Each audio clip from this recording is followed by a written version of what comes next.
Assalamualaikum warahmatullahi wabarakatuh. Dengan saya Bapak Abdul Latif. Anak-anak, sebelum kita belajar, marilah kita berdoa. Mudah-mudahan apa yang kita pelajari hari ini mendapat berkah dari Allah Subhanahu wa Ta'ala.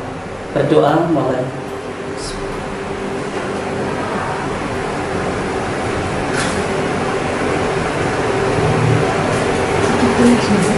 Terima kasih.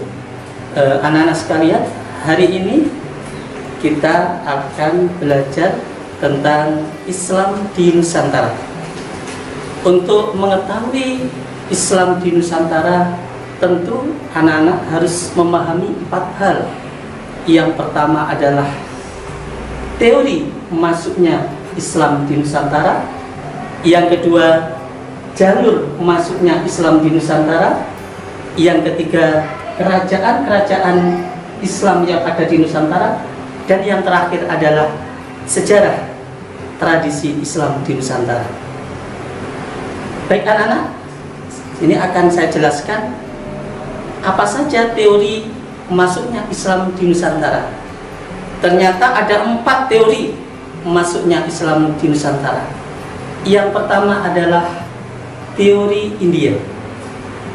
Teori ini dibuktikan adanya asumsi persamaan madhab antara India dengan Indonesia, mempunyai persamaan madhab, yakni madhab Imam Syafi'i.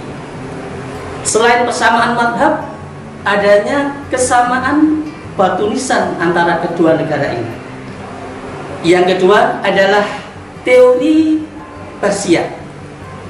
Teori ini dibuktikan adanya kemiripan tradisi antara Muslim Indonesia dengan yang ada di Islam atau Muslim Syiah. Yang ketiga adalah teori Arab. Teori ini adanya persamaan antara madhab, yakni mempunyai sama-sama madhab Imam Syafi'i. Dan yang terakhir adalah teori Cina. Teori ini diambil karena adanya budaya Cina yang masuk di Indonesia, dan ini dibuktikan adanya bangunan kelenteng Sampakong di Semarang. Selanjutnya, yang kedua adalah jalur masuknya Islam di Nusantara.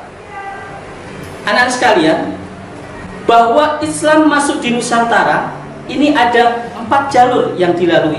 Yang pertama adalah jalur perdagangan, yang kedua pendidikan, yang ketiga dakwah, dan yang keempat adalah jalur perkawinan. Yang pertama yakni jalur perdagangan.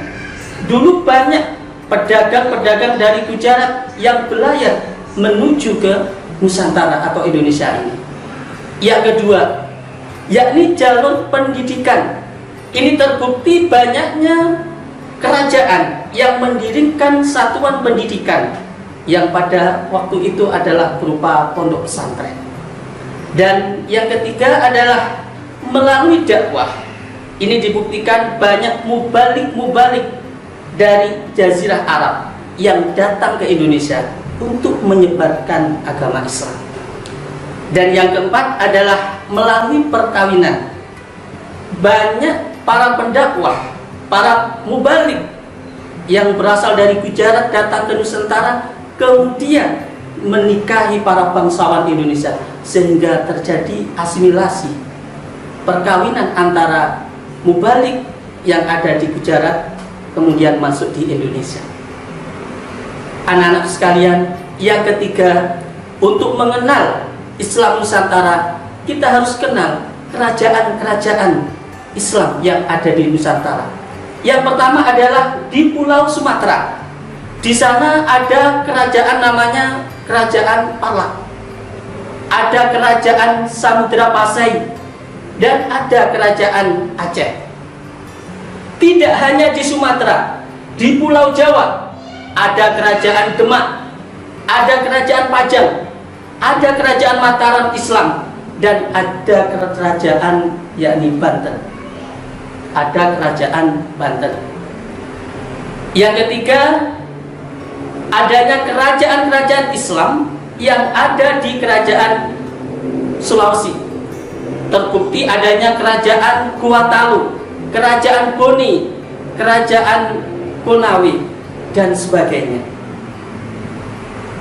Anak-anak sekalian, selain kita harus mengetahui tentang kerajaan-kerajaan Islam yang ada di Nusantara, untuk mengenal Islam Nusantara, kita juga harus tahu tentang sejarah tradisi Islam di Nusantara. Tentu sebelum datangnya Islam, setelah Islam datang, muncul yakni kebiasaan-kebiasaan, yakni muncul tradisi-tradisi, sehingga tradisi-tradisi itu memunculkan namanya Islam Nusantara. Kita ambil dari tradisi sebelum Islam datang. Dulu sebelum Islam datang, banyak penduduk Indonesia, penduduk Nusantara menyembah berhala. Dia percaya bahwa sesuatu yang mati itu mempunyai kekuatan. Percaya terhadap roh-roh halus. Ini adalah tradisi-tradisi yang dianut oleh orang-orang Nusantara sebelum Islam datang. Yang kedua, adanya akulturasi tradisi Islam Nusantara. Bisa kita lihat di Nusantara ada namanya penanggalan Jawa, ada Syuro, Sofat, dan lain sebagainya. Kemudian adanya seni bangunan masjid yang ada di Demak, contohnya. Kemudian seni ukir, seni tari, seni musik, seni pertunjukan, seni sastra, dan kesenian debus. Ini menunjukkan bahwa tradisi-tradisi ini adalah merupakan tradisi-tradisi Nusantara. Yang ketiga adalah adanya tradisi dan upaya adat kesukuan Nusantara. Hal ini bisa dibuktikan ketika kita memperingati Hari Raya Idul Fitri. Ada istilah halal bihalal. Itu merupakan ciri khas Islam yang ada di Nusantara. Kemudian ada tradisi kupatan. Kemudian ada sekaten di Surakarta. Dan ada tradisi namanya grebek. Ini menunjukkan bahwa tradisi-tradisi ini menunjukkan bahwa Islam Nusantara ini sudah tumbuh subur di Nusantara ini. Demikian anak-anak yang terus saya sampaikan, mudah-mudahan apa yang saya sampaikan ini betul-betul bermanfaat, khususnya bagi saya, umumnya bagi anak-anak semua. Baiklah anak-anak, sebelum saya akhiri, sebagai post test, sebagai latihan, silahkan anak-anak tulis, uraikan tentang yang pertama adalah teori masuknya Islam Nusantara. Yang kedua, jalur masuknya Islam Nusantara. Yang ketiga, tunjukkan kerajaan-kerajaan Islam yang ada di Nusantara. Yang terakhir adalah tradisi-tradisi Islam yang ada di Nusantara. Silahkan dicatat yang baik. Mudah-mudahan anak-anak belajar di rumah dengan nyaman, dengan enjoy, mudah-mudahan mendapatkan ilmu yang manfaat dan berkah. Saya akhiri, wallahul muwaffiq ila aqwamit thoriq. Wassalamualaikum warahmatullahi wabarakatuh.